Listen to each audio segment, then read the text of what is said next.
Hey there, are you tired? Do you need to know what to do if you're feeling a little bit low on energy? What do you do when you just need to find rest for your body, your mind, and your soul? Well, I want to talk to you about that today. Let's get to it.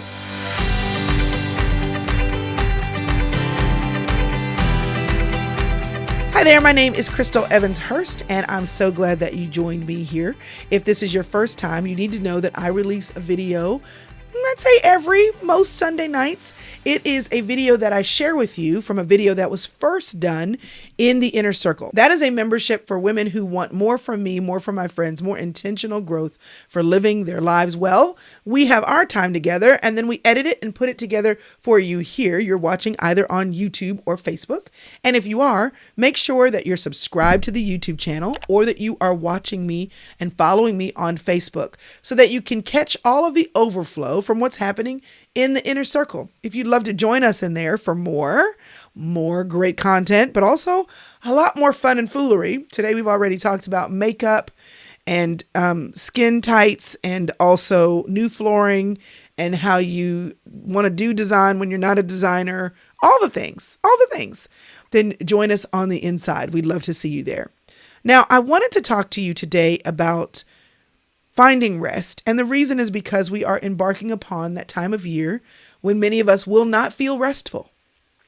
There are more parties. There are more events. There is more money to spend. There is more to do. And God forbid, it's not just you that you have to do this for your children and get gifts for all the teachers and then go to your husband with his party. And then you've got to go to the party for your church and then the party for your job. And then there's the neighborhood situation. And then there's all the family that you have to have in. And then there are the relationships that you need to navigate and the boundaries that you need to set. And then you're trying to stay grateful, even though you feel lonely, or you're trying to stay focused, even though you're tired and it's the end of the semester.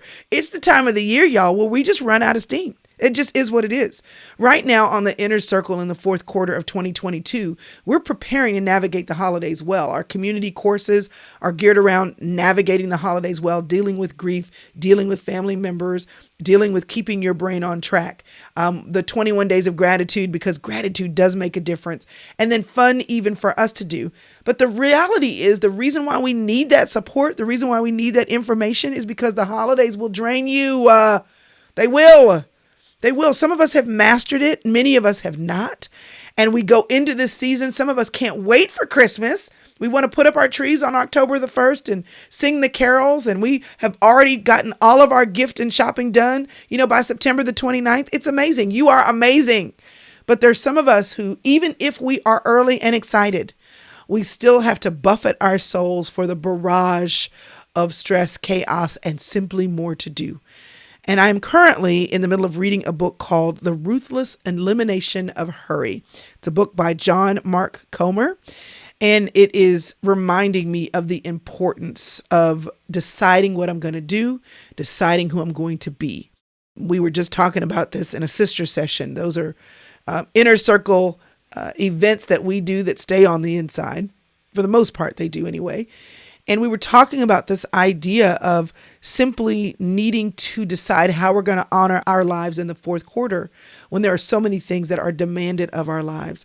Because my head is in this book, The Ruthless Elimination of Hurry, and because my head is here every year with how am I going to avoid the tsunami of all the things. I wanted to give you some practical things to do that will help you navigate this season well. They all start with the letter S because I'm a preacher's kid and I believe that alliteration will help you to remember. The first thing is you need to remember the concept of silence. And by silence, I do mean silence. I don't mean quieter or quiet. I mean silence. That you're silent, that your house is silent, that the people in your life are silent, which means you have to do a lot of communication if you live with other people and or you get out of the house. You go and you spend time by yourself. It is totally possible for you to have your own silent retreat in your bedroom and to tell your people to leave me alone. When the food gets here, when Uber Eats delivers, y'all can leave it outside the door and knock on the door. Leave me alone for 24 hours. They will not die. Silence is a way for you not just to slow down, for you not just to have space in your life, but for you to hear. There are so many things that I believe God wants to say to us. There are so many things your soul or your body are trying to tell you, and you can't hear them because the world is so loud. And what happens is your body and your brain, your soul and God himself, they stop fighting for your attention. When you teach your body, your brain, your soul that you're not listening, it's like a kid. If they keep trying to get your attention and you constantly shh them away, after a while they stop coming. Or they don't come as often, or they don't come as boldly because they don't want to be shushed away. And so in order to retrain that child that you are listening, you have to make the intent to create space so that they know, oh, you do want to hear from me. You are interested in what I have to say. This is what happens with your brain, your body, and your soul. Silence gives your brain, body, and soul room to speak, encouragement to speak. You are retraining them that you actually will listen and can hear. Silence creates space in your mind. It creates space for you to get ideas that you wouldn't normally get. Listen, I get my best ideas in the shower. It's like proven. And I usually stumble out trying, my goodness, to not forget. I repeat them over and over again because I solved all the world's problems in the shower. At one point, I even had something called Aqua Notes. It was on a Christmas collection episode that we did way back when. And Aqua Notes are a suction pad with waterproof paper and a waterproof pencil, so you won't forget the things that you have that happen in the shower. And then I realized it's not just me. When we silence ourselves, the brain has room to do its job. You need to look at your calendar and decide when you're going to be quiet. You may not be able to have a whole day, but one of the beautiful things that I do on a regular basis is sit in my car. I'll bring the kids home. They go on the inside. I give them instructions. I wind the window down. I turn off the car and I sit there. Sometimes I'm on social media. Sometimes I'm just sitting there, just sitting. Sometimes I'm reading. Sometimes I'm just sitting. Magical things happen in the car when I'm quiet. Magical things happen in the shower. Magical things happen for my sister Priscilla when she goes on a morning walk. No headphones, no phone calls, no Spotify or Apple Music. Silence. The gift that you give yourself when you're silent is the gift of letting your mind, your heart, your body, your brain, your soul know that they are welcome. This is your way to enter a place of health. Because what if your body is trying to tell you something and you can't hear it? Did you know that one of the sources of anxiety, we are chemical beings, and so many of the things that happen in our bodies are due to chemistry being off. This is why even as a person of faith, you shouldn't be ashamed or hesitant to take medicine that helps you regulate your hormones or your chemistry if you are depressed. Because listen, you are a chemical being, and sometimes the resetting of those chemicals help you. Sometimes the resetting of those chemicals happens when you do natural things, like you go for a walk or a run or you exercise, and those hormones make you feel good about your life. But anxiety is your body often trying to communicate something to you. And anxiety builds up when you don't listen. Your body's like, I'm trying to tell you this person isn't good for you. This is why you always feel anxious when you're having a conversation with them. I'm trying to tell you you're overcommitted, which is why every time someone asks you to do something, you feel anxious because you don't want to say no. You don't know how to say no. But the reality is you need to because you're overcommitted. Anxiety is your body chemistry trying to tell you something. But I can guarantee you, if you're feeling anxious about it, unless it's repressed and you need therapy or counseling to bring it out, that if anxiety is mounting in your life, your body, your brain has probably tried to tell you something you've ignored or you've justified or you've left alone. Silence will give your brain, your body, your soul the gift of speaking. The other thing is solitude. Now, in solitude, you might be silent, but you might not be. You can be alone and have noise.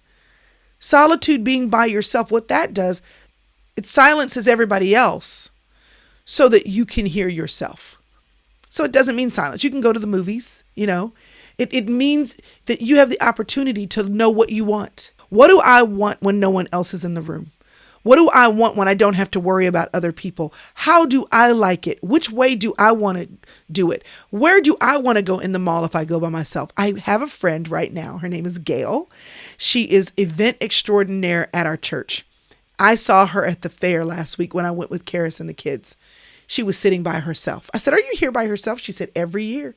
Every year I buy myself a season pass and I come to the fair at least 3 times each week and I sit here and I watch people. It's the thing that I do for myself."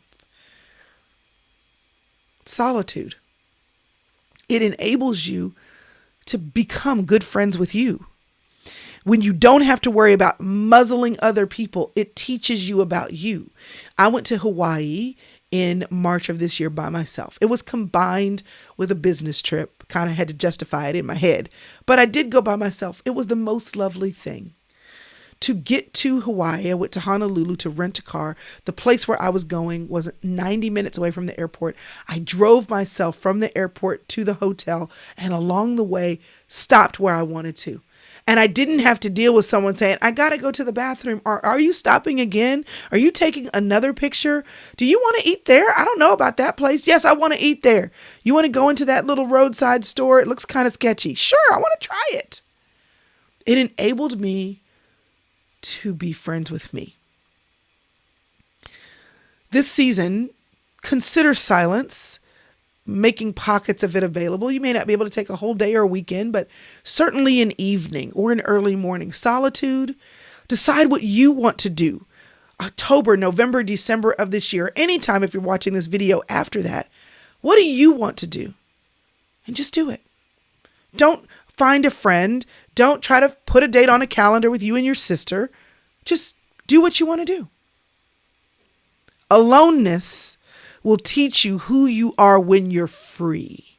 Free to be you, free to not have to think about anyone else. Solitude allows you to know in its purest form who God made you. I love being with people. I love it. But solitude has been a gift because it also allowed me to learn how much I like being with me. So if I have to choose between doing everything like I know true introverts, like my husband is a true introvert. I know what true introverting looks like. Not only do they want to be alone, they need to be alone, and they actually prefer to be alone. I prefer to be with people. I don't get energy from being with people. I'm more of an ambivert, but I prefer people, community, fun, laughter than I just want to be by myself all the time. The gift in being by myself, though, sometimes is that I get really clear on who I am and what I want. Silence allows me to hear myself. Solitude allows me to see myself. Henry David Thoreau said, "I'm going into the woods, ... to see if, when basically the world is quiet, if I might know what it is to live." What if you're not living because you don't even know what you truly want? What if you don't enjoy the holidays because you've never actually thought about what you want out of the holidays?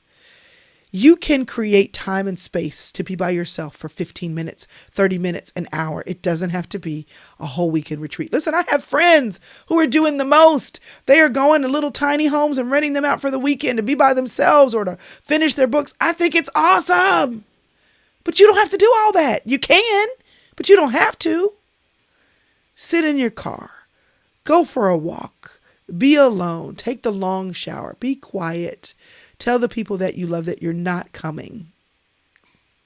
Silence and solitude. Another one is Sabbath. So the Sunday situation. Remember when everything used to be closed? All the stores were closed. So you were forced to do nothing. Now everything's open and you were forced to do everything. Remember when there was no such thing as sports on Sunday for your kids? All the games happened on Saturday and you were not competing with anything on a Sunday morning. Now, everything's nonstop all the time. There is no break. Our phones are with us all the time. And trust me, I, like anybody else, am going to freak out if I don't know where my phone was. Oh my gosh, where's my phone? Where's my phone? My life is in this phone. I get it. But what if you don't realize the pull that your life has on you because you don't actually practice rest. You don't know what it is to be restful, for your mind to be calm.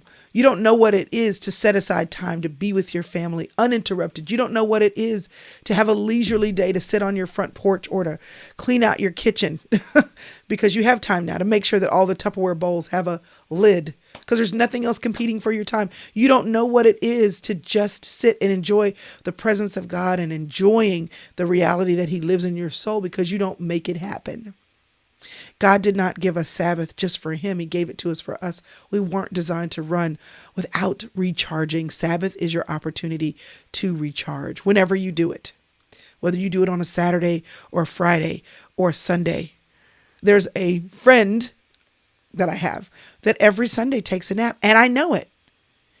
And so as I was listening to this podcast, she says people would freak out initially until they realized, oh, this is what we do. And they would know if they called me between 1 and 4, they weren't going to reach me, even if they called my landline, because I was taking a nap. They stopped freaking out that I wasn't answering my phone. She must be taking a nap. You can teach people how to treat you. You can teach yourself how to take a break. This break does involve rest and sleep.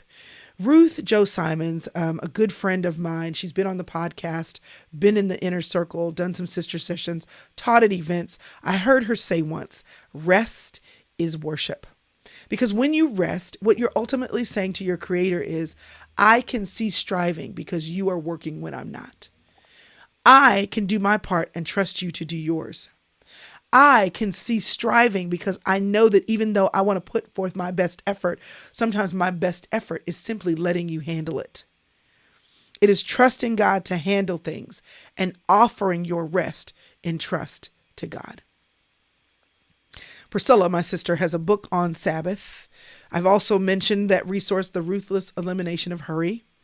There's another book, Quiet My Anxious Heart by Linda Dillow. I'll put all of these, link them in the bottom. There are so many books that talk about slowing down. And you want to know why? Because we're not good at it. Because the world doesn't want to allow it. Because you at every turn are a piece of data that companies pay lots of money for to be noise in your eyes and in your ears, to advertise and tell you all the things that you're supposed to buy. The system is rigged. The television shows, the commercials, they are rigged for your addiction and your inability to disconnect. So Sabbath is your way of waging war on the war that's already been waged on you. For you to say, I am more than someone to advertise to. I am more than someone to be addicted to this TV show. I am more than the person who needs to be addicted to spending money as I walk the mall on a Sunday afternoon with money I don't have. My mother used to go to the mall every Sunday when my daughter was younger. She would put her in a stroller. That girl was in the stroller till she was at least 6.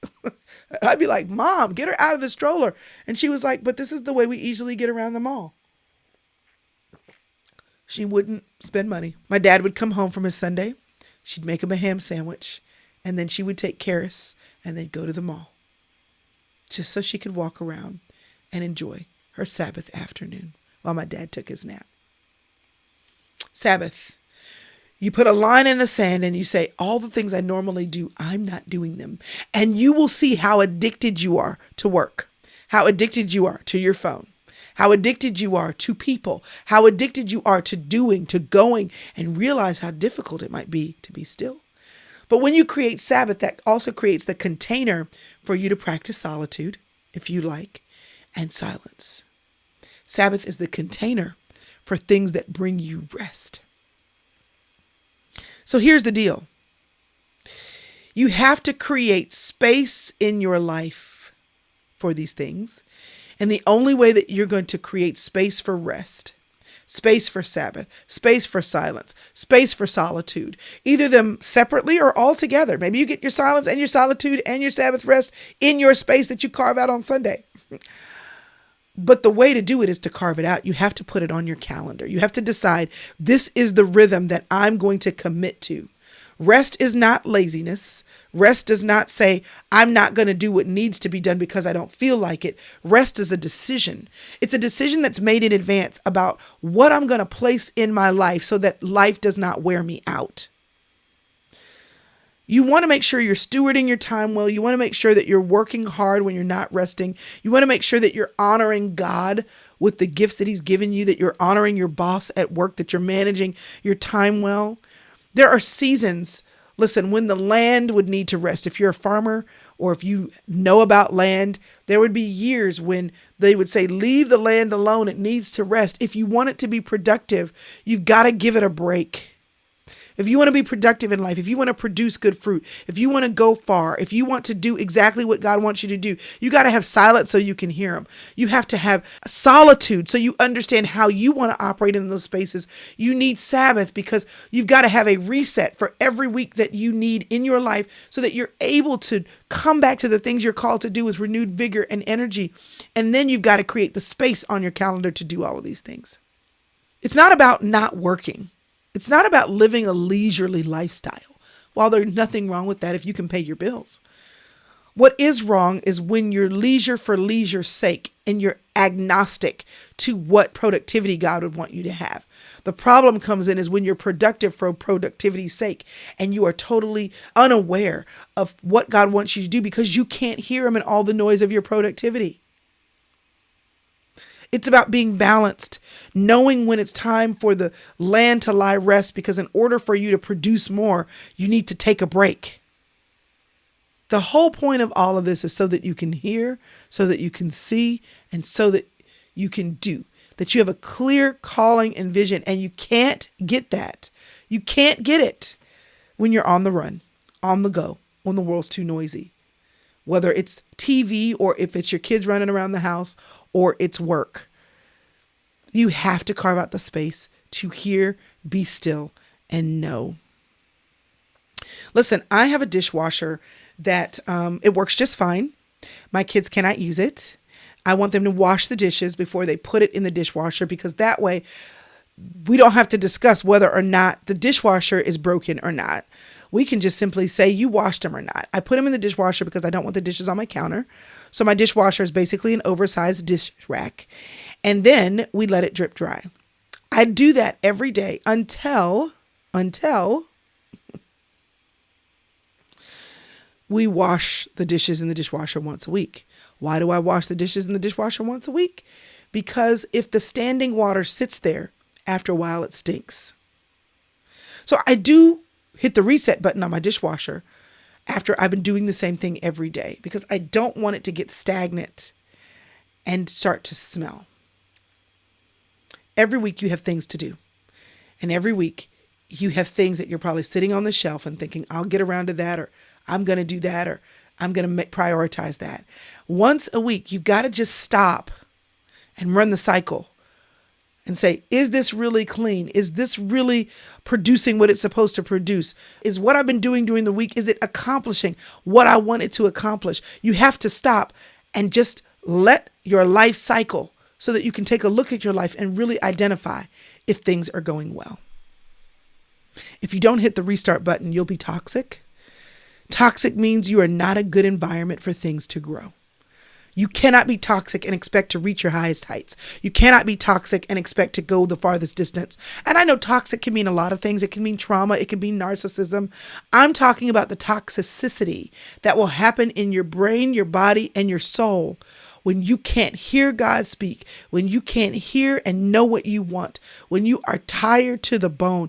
I am talking about the toxicity where even your dreams won't become a reality because you're toxic. You haven't taken a moment to clean yourself out. Good things don't grow in toxic environments.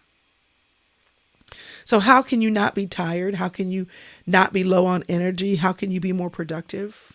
You need to find time to be silent so you can hear.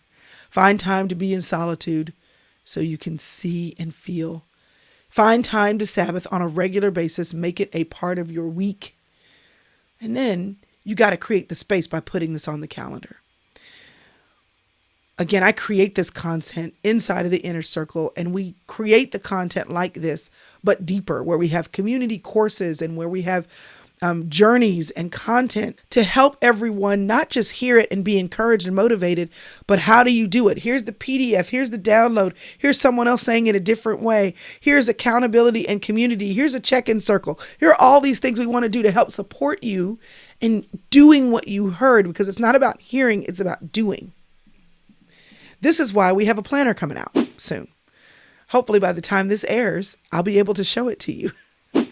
People used to say to us, Crystal, how do you do this? How do you do that? How do you do this? And I have a little black book and I would draw lines in it and make something that worked for my brain. And now there's a planner, because if you don't put the important things down on your calendar, they will not happen. Trust me, other people in your life have plans for you. Your children have plans for you. Your boss has plans for you. Your spouse has plans for you. The enemy has plans for you to get distracted, to not keep with the main thing. So don't be distracted. Decide when you're going to put these principles to work, because space, silence, solitude, and Sabbath rest are your keys to operating out of fullness and not exhaustion. It is the key to you operating out of overflow instead of out of contraction. It is the key for you knowing exactly what God wants of you, because you can hear, and not fumbling in confusion because you're figuring it out unnecessarily on your own. I want you to be still. I want you to know how not to hurry. So, here's to getting back to some basics. Here's to learning how to be still. Why? Because when you give yourself the gift of these things, space, creating space for solitude, silence, and Sabbath rest, it will change the terrain of your mind and your heart. And here's the thing I've heard time and time again from many a person: it also changes the terrain of their body. What if your body is going haywire and it just needs you to take a break?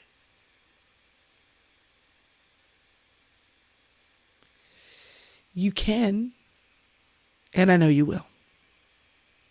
I'd love for you to tell me down below in the comments, which one of these struck you the most? Is it a Sabbath, one day a week? Is it silence, being quiet, or having quiet around you? Is it solitude? You don't know how in the world you're going to be by yourself. Is it space? You don't know where this can fit on your calendar. I'm going to tell you what a wise woman once told me. Crystal, trust me. You want to add in space in your life for stillness and quiet.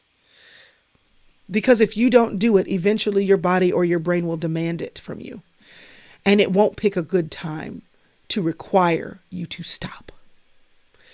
There are too many of us having breakdowns, y'all. Too many of us having heart attacks. Too many of us stressing out.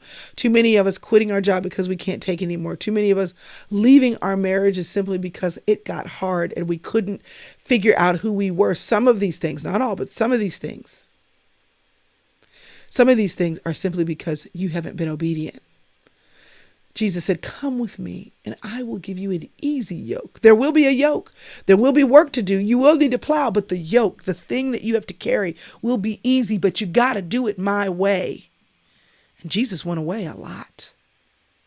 I know that sometimes when people start talking about having space and solitude and silence and Sabbath, it sounds like an idea that may be difficult to implement. But I just want to tell you, we all have 24 hours in the day.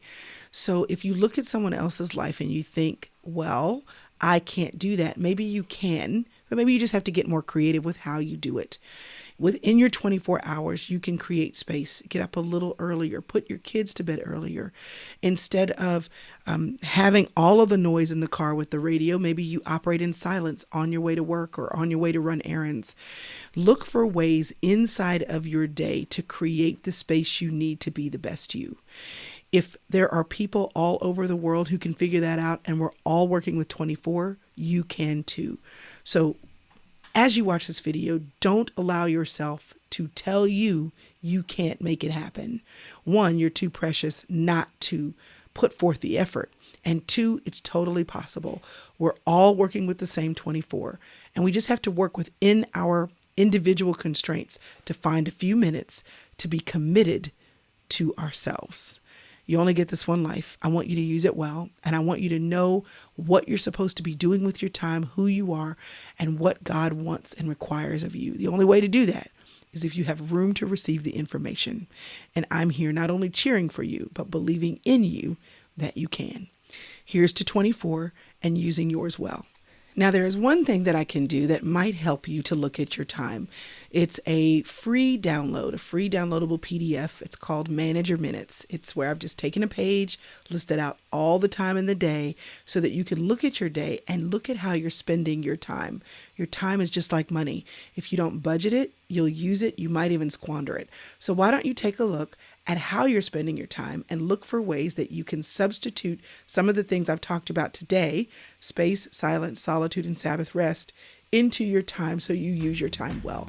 I hope that's helpful to you. In addition to the content of this video, be sure to make sure you're subscribed and that you're following me. Make sure you have notifications turned on so that anytime I go live, you'll be sure to know. And enjoy that PDF. Use your time well, okay? You only have this one life, and I want you to live it well.